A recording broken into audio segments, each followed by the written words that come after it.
আধারে পাহাড়ের গা বেয়ে তৈরি হয়েছিল ছোট্ট একটি জনমানবহীন গ্রাম। গ্রামটির নাম ছিল ধনী উপত্যকা, যেখানে অদ্ভুত এক রহস্য ছিল।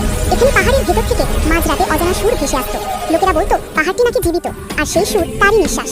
একদিন সাহসী যুবক রিয়াদ সেই উপত্যকায় পৌঁছালো। সে ছিল একজন সাউন্ড এক্সপ্লোরার। অদ্ভুত শব্দ রেকর্ড করা তার পেশা।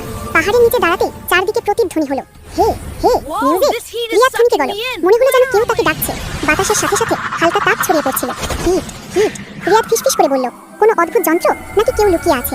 হঠাৎ পাহাড়ের গুহা থেকে প্রচন্ড শব্দ, যেন করতালির মতো অ্যাপ্লজ। রিয়াদ ঘাবড়ে গেল। গুহার ভিতর অন্ধকারে একটা ছায়া নড়ল। কে কে আছো? রিয়াদ চিৎকার করে বলল। ভেতর থেকে আসলো এক দুর্বল কণ্ঠ, হেল্প মি প্লিজ। রিয়াদ আলো জ্বালিয়ে গুহায় ঢুকলো। সেখানে দেখতে পেল এক বৃদ্ধ সন্ন্যাসী পড়ে আছে। তার গলায় একটি অদ্ভুত ঝংকারময় লকেট। বৃদ্ধ ফিসফিস করে বললেন, এই লকেট পাহাড়ের শব্দ ধরে রাখে। ভুলে এটা খুলে ফেলেছিলাম, আর পাহাড় রেগে গেছে। হঠাৎ আবার পাহাড় কাঁপলো। ও মাই জিস! রিয়াদ চেঁচিয়ে উঠল।